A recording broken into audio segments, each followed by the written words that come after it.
দরুদ আর সালাম পড়ছি আমাদের নবী মুহাম্মদুর রাসূলুল্লাহ সাল্লাল্লাহু আলাইহি ওয়াসাল্লামের প্রতি। আজকে সেই বিকাল 3টা থেকে শুরু করে রাত 9টা পর্যন্ত এদেশের পতিতযশা আলেমদের মুখে, ইসলামিক চিন্তাবিদদের মুখে এবং জাতীয় নেতৃবৃন্দের মুখে আপনারা নবীর সিরাত সম্পর্কে বিভিন্ন কথা শুনতেছেন। আমি লাইভ দেখছিলাম। আমার আজকের আলোচনার বিষয় রাসূল সাল্লাল্লাহু আলাইহি ওয়াসাল্লাম কেন একমাত্র আদর্শ।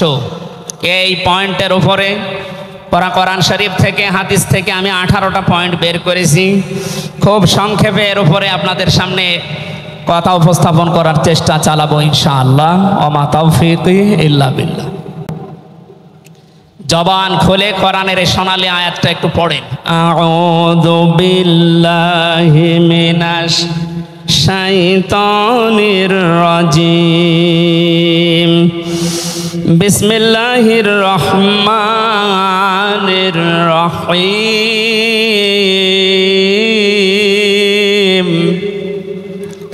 লাকাদ কানা লাকুম ফি রাসূলিল্লাহি উসওয়াতুন হাসানাহ। সাদাকতা ইয়া রব্বানা। সূরা আহজাব 21 নম্বর আয়াতের প্রথম অংশ আমরা তেলাওয়াত করলাম। আমার আলোচনার বিষয় হচ্ছে বিশ্বনবী কেন একমাত্র আদর্শ। এ পৃথিবীতে বহু মানুষকে আমরা আদর্শের সৈনিক হওয়ার ঘোষণা দিতে শুনি। তারা স্লোগান পর্যন্ত দেয়, আমরা সবাই অমক সেনা, ভয় করি না বুলেট বোমা। আজকের আলোচনার পর এটা ক্লিয়ার হবে, বিশ্বনবী বাদ দিয়ে অন্য কারো আদর্শের সেনার ঘোষণা যদি কেউ দেয়, এ মারা গেলে নবীর সুপারিশ থেকে বঞ্চিত ও চির জাহান্নামী। আমরা যেহেতু মানুষ এবং আমরা মুসলিম, আমরা জাহান্নামে যেতে চাই না। এই ছোট্ট ভুলের কারণে এই ভুলটা আজকে শুধরিয়ে নেব ইনশাআল্লাহ। সূরা আহজাব কোন সূরা বলেন তো? এটা ক্লাস চলছে, ছাত্রের মতো জবাব দেবে। আহজাব শব্দের শাব্দিক অর্থ দল সমূহ। এর এক বচনে হচ্ছে হিজবুন। হিজবুন মানে দল। পৃথিবীতে দল আছে 2টা। প্রশ্ন আসতে পারে, বাংলাদেশে প্রায় 73টার উপরে দল, আর দল 2টা মানে? হ্যাঁ, দল একটা হচ্ছে আল্লাহর দল, একটা হচ্ছে শয়তানের দল। আমরা সামনে বিস্তারিত এই 2টা দলের উপরে কথা বলবো ইনশাআল্লাহ। দল করা লাগবে এই ঘোষণা আমির হামজার না আল্লাহর? এ শব্দটা শুনলে অনেকে মানধাত আমলের দিকে নিয়ে যায়। আপনি আলেম মানুষ, হুজুর মানুষ, ইমাম সাহেব মানুষ, আপনি দল দাঁড়িয়ে এগুলো করবেন কেন? কোরআনে কারিমের যদি কেউ একটা আয়াত অবিশ্বাস করে, আর ইমান থাকার কথা। আল্লাহ পাক বলেন, ওয়ালতাকুম মিনকুম উম্মাতুন, তোমাদের ভেতরে অবশ্যই একটা দল হবে। তাহলে দল এই শব্দটা কোরআনে আছে না নেই? দল এই বাংলায় নেই, কিন্তু উম্মাতুন এই শব্দ তো আছে। আমি সেই দিন গাইবান্ধায় ওই দিন আলোচনা করার পরে একজন মুসলিম হয়েছিল, জিজ্ঞাসা করলাম। পরবর্তীতে ওই দিন আলোচনার বিষয় ছিল ভোট। উনি শিক্ষিত মানুষ, আমারে জিজ্ঞাসা করছে, আপনি ভোট এ শব্দ নিয়ে আসলেন, কোরআনে হাদিসে এই শব্দ আছে? এটা তো আরবি। হ্যাঁ আছে। আমানাত শব্দটা কোরআনে আছে। তাফসিরে মারিফুল কোরআন আল্লামা শফি রহমতুল্লাহ আলাইহি আমানতের প্রায় 19টা অর্থ দিয়েছেন। তার ভেতরে অন্যতম অর্থ হচ্ছে ভোট দেওয়া, রায় দেওয়া, সমর্থন দেওয়া। সুতরাং কেউ যদি ভোট এটাকে দুনিয়ার কোনো বিষয় মনে করে এড়িয়ে যায়, সে কিন্তু মরণের পরে ধরা খাবে। কথা বলেন। আমরা আখেরাতে আদালতে ধরা খেতে চাই, আমরা বাঁচতে চাই। সুতরাং দল মাস্ট বি, করাই লাগবে। যে দলের কর্মসূচি 2টা, তারা ভালো কাজে আদেশ করবে, অন্যায় কাজে বাধা দেবে। আল্লাহর ভাষায় এরাই হচ্ছে সফল কাম দল। এদেশে যত দল আছে, এই 2টি কর্মসূচি কারা পালন করে আপনি অবশ্যই দেখতে পাচ্ছেন। আপনার বিবেকের কাছে প্রশ্ন করে আপনি সামনে আগাবেন ইনশাআল্লাহ। তাহলে নবীজি আমাদের জন্য একমাত্র আদর্শ কেন? এর 1 নম্বরে আমি বেশি, তার জীবনটা আমাদের কাছে পরিষ্কার। এই কারণে পৃথিবীতে আমরা যত নেতা নেত্রীকে মেনে চলতে দেখি, যে কোনো রাজনৈতিক দলের নেতা নেত্রী আপনি হন, ওই রাজনৈতিক দলে যাকে মানেন তার চরিত্র জীবন আপনার কাছে কিন্তু পরিষ্কার না। কথা বলে না কেন? আমি নাম ধরেই বলছি, আওয়ামী লীগ যারা করতেন, এখন আওয়ামী লীগ দেশে আছে কিনা আমি জানি না, আছে বললাম ওই যে 14%, ওরাও এখনো পর্যন্ত তওবা করে ফিরে আসার চেষ্টায় আছে। আল্লাহ যেন তাদেরকে তাওফিক দেন। আর যদি হেদায়েত না থাকে দোয়া করেও তো হবে না, আল্লাহ যেন তাদেরকে মায়ের কাছে পাঠিয়ে দেন। একটু আস্তে বলেন ভাই, এটা জোরে বলার দরকার নেই। জীবনী পরিষ্কার হওয়ার কথা বলছিলাম। যারা করতেন আওয়ামী লীগ, বলেন তো আপনার বিবেকের কাছে, শেখ হাসিনা জীবনে কোনোদিন একটা মিথ্যা কথা বলেনি, এ গ্যারান্টি আপনি দিতে পারবেন? না না, এই কথা বলা ভুল হয়ে গেল। ওনার সারা জীবনে কোনো সত্য কথা আছে কিনা আমার সন্দেহ। না, আমার এই 33 বছর বয়সে তো আমি কোনো সত্য কথা ওনার কাছ থেকে শুনলাম। কথা বললে মিথ্যা কথা বল, ওটা নাই বাদ দিলাম। আমি আর একজনের ধরি, বিএনপি যারা করেন, খালেদা জিয়া জীবনে একটা মিথ্যা কথা বলেনি, এ কথা আপনি গ্যারান্টি দিতে পারবেন? জামাত ইসলাম যারা করে তারা এ কথার গ্যারান্টি দিতে পারবেন যে মরহুম শহীদ মতিউর রহমান নিজামী জীবনে মিথ্যা কথা বলেনি? বলেন না। চরমনাই পীরের মুরিদ যারা, তারা কি গ্যারান্টি দিতে পারে সৈয়দ রেজাউল করিম জীবনেও মিথ্যা কথা বলেনি? একজনের ব্যাপারে গ্যারান্টি আছে, আল্লাহ নিজে গ্যারান্টি দিয়েছেন, তার 63 বছরে একটা মিথ্যা কথা নেই।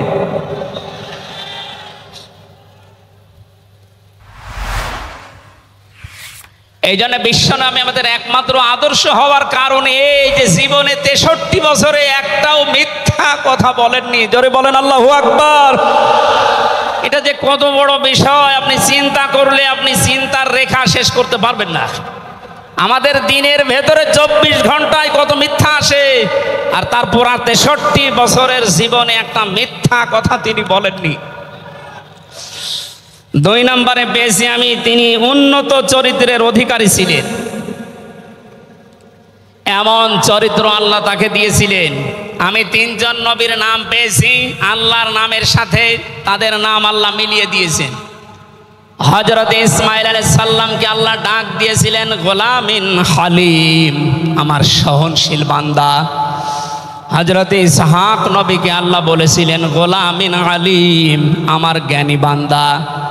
আর মুহাম্মদ রাসূলুল্লাহকে আল্লাহ ডাক দিয়েছেন ওয়া ইন্নাকা লাআলা খুলুকিন আযীম। জোরে বলেন আল্লাহু আকবার। বৃষ্টি হচ্ছে না বাইরে? এখানে ওঠাউঠি করেন কেন? বসেন বসেন।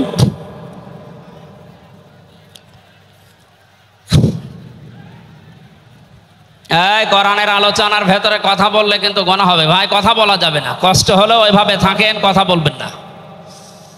3 নম্বরে পেয়েছি আমি সূরা ইউনূসের 58 নম্বর আয়াতে আল্লাহ তাআলা জানিয়েছেন বিশ্ব নবী তোমাদের জন্য একমাত্র আদর্শ হওয়ার কারণ তিনি শ্রেষ্ঠ সম্পদ। قل بفضل الله وبرحمته فبذلك فليفرحوا هو خير مما يجمعون। নবী আপনি বলুন, তামাম দুনিয়ার মানুষেরা যা গেইন করে, যা অ্যাচিভ করে, যা অর্জন করে, যা কিছু আনন্দে আছে, আমি আল্লাহর কাছে এই পৃথিবীর শ্রেষ্ঠ সম্পদ হচ্ছে আপনি। জোরে বলেন আল্লাহু আকবার। সুতরাং আপনার আদর্শ পেয়েছে যারা, সে মানুষগুলো যেন আনন্দে থাকে, তারা যেন খুশি হয়। এই জন্য আগস্টের 5 তারিখের আগ পর্যন্ত এদেশের 100 জনের মাত্র 15 জন মানুষ বিশ্ব নবীকে একমাত্র আদর্শ মানতেন। তারা খুশি ছিলেন, রাজি ছিলেন। মাত্র 1 মাস কয়েক দিনের ব্যবধানে এই যে 100 জনের এখন 58 জন মানুষ বিশ্ব নবী ছাড়া আর কাউকে বুঝতে চাচ্ছে না।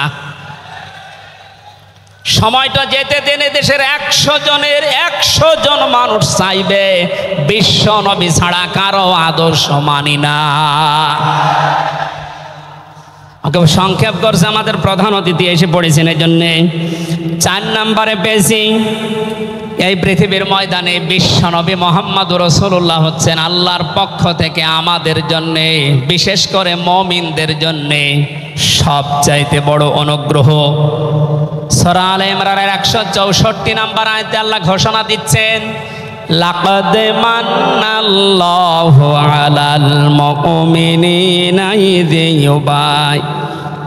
লাকাদ মান্নাল্লাহু আলাল মুমিনিনা ইয বাআসা ফীহিম রাসূলা ইলা আখিরি আয়া।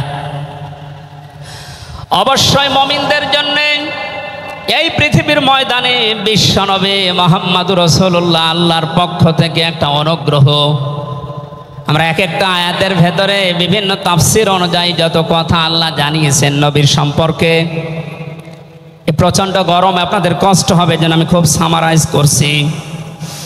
6 নম্বরে পৃথিবীর ময়দানে বিশ্বনবী একমাত্র আদর্শ হওয়ার পেছনে কারণ এই, তিনি গোটা জাহানের জন্য ছিলেন একমাত্র রহমত। সূরা আম্বিয়ার 107 নম্বর আয়াতে আল্লাহ এই ঘোষণা দিয়েছেন, ওমা আরসালনাকা ইল্লা রাহমাতাল লিল আলামিন। বলেন আল্লাহু আকবার। আল্লাহ আলম বলেন না যে শুধু পৃথিবীর জন্য, আলামিন যত জগৎ আল্লাহ বাজিয়েছেন আর যত জগতে আল্লাহর যত সৃষ্টি আছে, এতানাজ্জালুল আমরু বাইনাহুন্না, প্রতিটি জগতে ওই সৃষ্টি অনুযায়ী আল্লাহর বিধিবিধান নাজিল হচ্ছে। যেখানেই যেই সৃষ্টি আছে প্রত্যেকটা সৃষ্টির জন্য মুহাম্মদুর রাসূলুল্লাহ হচ্ছেন আল্লাহর পক্ষ থেকে রহমত। বলেন সুবহানাল্লাহ। সেই রহমতকে হযরতে হালিমাতুস সাদিয়া চিনেছিলেন। কোলে নেওয়া থেকে শুরু করে বাড়ি পর্যন্ত যেখানেই নিয়ে গেছেন, সিরাত ইবনে হিশাম বলছে সব জায়গায় হালিমাতুস সাদিয়া বিশ্ব নবীর মাধ্যমে আল্লাহর রহমত পেয়েছিলেন।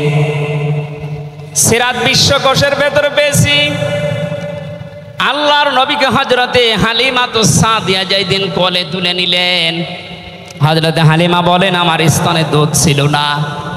মুহাম্মদুর রাসূলুল্লাহকে কোলে নেওয়ার সঙ্গে সঙ্গে আমাদের স্তন, আমার স্তন দুইটাই দুধে পরিপূর্ণ হয়ে গেছে। আমি ডান স্তন তাকে দিলাম, তিনি পান করলেন।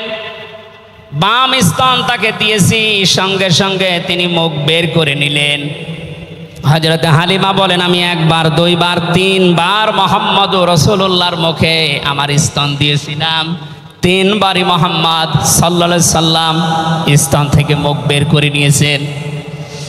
চোখের ইশারা দিয়ে যেন আমাকে বসাতে চাই, মা হালিমা জোর করেন কেন?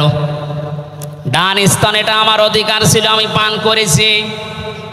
বাম স্তন এটা আমার অধিকার না। আমি জানি আপনার একটা সন্তান আছে, তার নাম আব্দুল্লাহ, এটা আমার দুধ ভাই আব্দুল্লাহর অধিকার। ও মা হালিমা, পৃথিবীতে আমি ভাইয়ের হক নষ্ট করার জন্য আসি না, এসেছি ভাইয়ের হক ফিরিয়ে দেওয়ার জন্যে। ঢাকাবাসী যেই নবী মায়ের কোলে বসে ভাইয়ের হক নষ্ট করেন নাই এই রবিউল আউয়াল মাসে, সেই নবীর উম্মত আমরা এখন যারা দাবি করছি, অধিকাংশগুলোই দেখতে পাই যত বড় হচ্ছি তত ভাইয়ের হক মারার জোম হচ্ছি। এটা তো রবিউল আউয়ালের শিক্ষা ছিল না। হযরতে হালিমা বলেন তাকে যে গাধার উপরে তুললাম দুর্বল ছিল, সঙ্গে সঙ্গে সবল হয়ে গেছে। বাড়িতে পৌঁছাতে দেরি, কুয়ায় পানি ছিল না, কুয়া ভর্তি হয়ে গেছে। খেজুর গাছে খেজুর ছিল না, বিশ্বনবী মুহাম্মদুর রাসূলুল্লাহ যেহেতু রহমত, আমার খেজুর গাছে খেজুর পরিপূর্ণ হয়ে গেছে। সুতরাং ওনাকে যেখানেই নেওয়া হয় সেখানে যদি রহমত আসে, আমাদের এই মাথা থেকে পা পর্যন্ত, রান্নাঘর থেকে আন্তর্জাতিক জীবন পর্যন্ত, আজকের এই সিরাত অনুষ্ঠানে যদি সিদ্ধান্ত নিয়ে যেতে পারি সব জায়গায় তাকে ছাড়া কাউকে মানব না, অবশ্যই আল্লাহ পাকে 56,000 বর্গ মাইল রহমত বরকত দিয়ে ভরে দেবেন। কথা বলেন ঠিক কিনা? আল্লাহ যেন এটা দেন আমাদের মাধ্যমে, বলেন আমিন। 6 নাম্বারটা 7 নাম্বারটা খুব গুরুত্বপূর্ণ। এইটার ব্যাখ্যা করার জন্য আমি 8-10 মিনিট সময় নিলাম, একটু খেয়াল করবেন। বিশ্বনবী আমাদের একমাত্র আদর্শ, এই কারণে 7 নাম্বার পয়েন্টে আমি কোরআন থেকে নিয়েছি। গণা মাপের গ্যারান্টি শুধু তার আদর্শ অনুসরণের মাধ্যমে। পৃথিবীতে বহু মানুষ আছে, বহু বিশ্ব নেতার দাবি অনেকে করছে, অনেকে বিশ্ব মানবতার দাবি করছে, অথচ বিশ্ব নেতা হওয়ার জন্য যে 7টা কোয়ালিটি লাগে আমরা অধিকাংশ মানুষের ভেতরে পাই না, আন্দাজে শুধু ঢোল বাজায়। এ পৃথিবীতে বিশ্ব নেতার দাবি করতে পারেন নবীরা, রাসূলরা, কথা বলেন ঠিক কিনা? এই পৃথিবীতে বিশ্ব নেতৃত্ব দেওয়ার দাবি করতে পারে নবী রাসূলরা, এ কথার সাথে একমত আছেন? আমরা একজন নবীর নাম বলছি, হযরত ঈসা রুহুল্লাহ। তিনি জন্মের পরে তার জাতির লোকেরা তাকে অবৈধ, হারামজাদা, এরকম উল্টা পাল্টা নাম দিয়ে ডাকতো। হযরতে মরিয়ম আলাইহিস সালামের কাছে যখন জিজ্ঞাসা করেছে জাতির লোকেরা, বিয়ে হয়নি, সন্তান পেলে কোথায়, খুব খেয়াল করে শুনবেন। হযরতে মরিয়ম ইশারা দিয়েছিলেন দোলনার দিকে, ফাশারাত ইলাইহি ক্বালু কাইফা নুকাল্লিমু মান কানা ফিল মাহদি সাবিয়্যা। তিনি ইশারা দিয়ে বললেন, এই যে দোলনায় যে ছেলেটা আছে ওকে জিজ্ঞাসা করো ওর জন্মের পরিচয় বলতে পারবে। ওরা বলছে ছোট্ট বাচ্চা কথা বলবে কি করে? সঙ্গে সঙ্গে দোলনা থেকে হযরতে ঈসা তার এই জাতির লোকের এই কথার উত্তর দিয়েছেন, জবাব দিয়েছেন, ক্বালা ইন্নী আবদুল্লাহ আতানিয়াল কিতাবা ওয়া জাআলানি নাবিয়্যা ওয়া জাআলানি মুবারাকান আইনামা কুনতু ওয়া আওসানি বিস সালাতি ওয়াজ যাকাতি মা দুমতু হাইয়্যা। বলেন আল্লাহু আকবার। দোলনা থেকে হযরত ঈসা বললেন, আমি অবৈধ সন্তান না, আমি জারজ না, আমি আল্লাহর বান্দা। আল্লাহ পাক আমাকে জামানায় নবী করে পাঠিয়েছেন এবং আমাকে সামনে কিতাব দেবেন। আমাকে তিনি ওসিয়ত করেছেন, আদেশ দিয়েছেন আমি যেন সালাত আদায় করি, যাকাত আদায় করি যতদিন আমি জীবিত আছি। আমার মায়ের সাথে যেন আমি ভালো ব্যবহার করি। এখানে কয়েকটা পয়েন্টের দিকে তাকান। হযরতে ঈসা তিনি নিজের পরিচয় দিতে গিয়ে প্রথমে বললেন, আমি আব্দুল্লাহ, আল্লাহর বান্দা। আল্লাহ আমাকে জামানার নবী করে পাঠিয়েছেন এবং কিতাব সামনে আমাকে দেবেন। আজ পৃথিবীর ময়দানে যারা বিশ্ব নেতা হওয়ার কথা জানায়, যাদেরকে দাবি করা হয়, দেখেন তো এ মানুষগুলোর বাবা এক ধর্মের, মা আর এক ধর্মের। জন্ম আপনার আগে বৈধ হওয়া লাগবে, এরপরে বিশ্ব নেতা। যে 7টা পয়েন্ট আছে আয়াতের তাফসিরে, অত জোরে বলার দরকার নেই, আপনি বুঝলেই হবে। বিশ্ব নেতা হওয়ার জন্য প্রথম কোয়ালিটি থাকবে, আপনার জন্ম হওয়া লাগবে বৈধ। এ পৃথিবীর প্রত্যেকটা নবীর জন্ম ছিল বৈধ, কোনো নবী অবৈধ না, কথা বলেন। অথচ এখন অনেককে এমন দাবি করে আকাশে তোলা হচ্ছে যার মা এক ধর্মের, বাবা আর এক ধর্মের। আমি বাকি 6টা নাই বললাম। ঢাকাবাসী, এবার আসেন তো সূরা আলে ইমরানের 131 নম্বর আয়াতের এই ব্যাখ্যাটা বলার জন্য আমি এই আশপাশে যাচ্ছিলাম। বিশ্ব নবীকে অনুসরণ করলে জীবনের গোনা মাপের গ্যারান্টি দিয়েছেন কে? এতদিন আয়াত যেভাবে শুনেছেন ওইভাবে না, যেহেতু এখন ডিজিটাল যুগ, ডিজিটাল কায়দায় শোনা লাগবে। কুল ইন কুনতুম তুহিব্বুনাল্লাহা ফাত্তাবিউনি ইউহিব্বুকুমুল্লাহ ওয়া ইয়াগফির লাকুম যুনুবাকুম আল্লাহু গফুরুর রহিম। এটা তাফসিরে ফি জিলালিল কোরআনে সাইয়্যিদ কুতুব বিস্তারিত দিয়েছেন। আমি শুধু ইঙ্গিত দিচ্ছি, একটু তাকান। আল্লাহ পাক বলেন, নবী আপনি বলুন, যদি আল্লাহকে ভালোবাসি এ দাবি তোমাদের থাকে, এ দাবি আমাদের আছে না নেই? আল্লাহকে আমরা ভালোবাসি এ দাবি আছে না নেই? আল্লাহ বলেন, দাবি যারা করে তাদেরকে আপনি বলেন যে ফাত্তাবিউনি, তারা যেন আপনার অনুসরণ করে।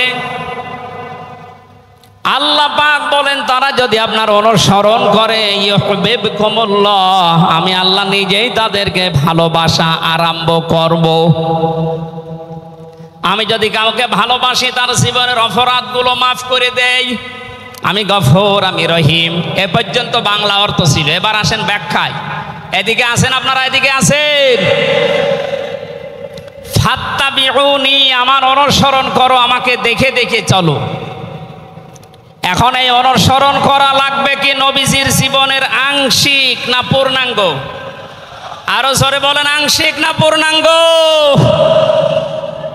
আব্দুল্লাহ ইবনে উবাইয়ের দিকে তাকান। এ লোকটা অনুসরণ করেছিল কিন্তু আংশিক।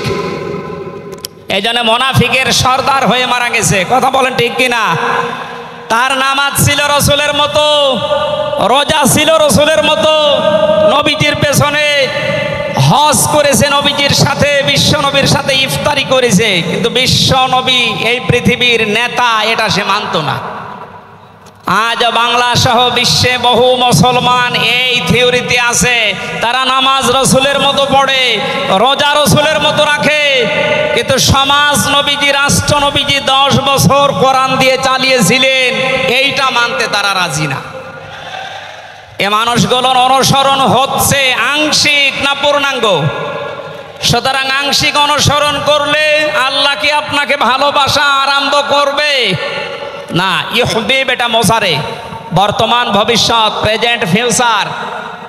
যখন আপনি পূর্ণাঙ্গ অনুসরণ করার জন্যে দাড়ি থেকে, মাথা থেকে শুরু করে পা পর্যন্ত, রান্নাঘর থেকে শুরু করে আন্তর্জাতিক জীবন পর্যন্ত সব জায়গায় বিশ্ব নবীকে অনুসরণের সিদ্ধান্ত নিয়ে নেমে পড়বেন, আল্লাহ তখন ভালোবাসা আরম্ভ করবেন। এ কথা বুঝে এসেছে? সুতরাং আমাদের অনুসরণ হবে কি আংশিক না পূর্ণাঙ্গ? আরো জোরে বলেন। নবীজির মতো নামাজ পড়া যেমন, বিশ্ব নবীর মতো রাষ্ট্র চালাতেও হবে ওই রকম। নবীজি জানিয়েছেন, মান মাতা ওয়ালাম ইয়াখযু ওয়ালাম ইউহাদ্দিস বিহি নাফসাহু মাতা আলা শুবাতিন মিনান নিফাক। যে লোকটা মরে গেল কিন্তু তার এই চিন্তা ভাবনা ছিল না যে জমিন আল্লাহর কোরআন দিয়ে চলুক, এই লোকটা মুনাফিক হয়ে মরবে, কেউ তাকে বাঁচাতে পারবে না। অথচ এই হাদিসটা সামনে নিয়ে বাংলাদেশে আমরা এখনো অনেককে নামাজ পড়া, রোজা রাখা, দাড়ি রাখা, জুব্বা গায়ে দেওয়া মানুষকেও মুনাফিক হয়ে মরার সম্ভাবনা দেখতে পাচ্ছি। কথা বলে ঠিক কিনা?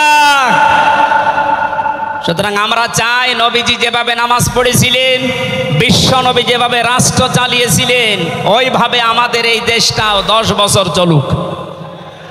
আমিরে জামাত ডাক্তার শফিকুর রহমান কয়েকদিন আগে ঘোষণা দিয়েছেন, 15 বছর লাগবে না, মাত্র 10টা বছর আমাদের হাতে দেন, আমরা গ্যারান্টি দিতে পারি এ দেশের মানুষকে। 9টা পয়েন্ট ওখানে উনি দিয়েছেন, সবগুলোর বাস্তবায়ন করে এই 16 কোটি মানুষকে উনি দেখাবেন।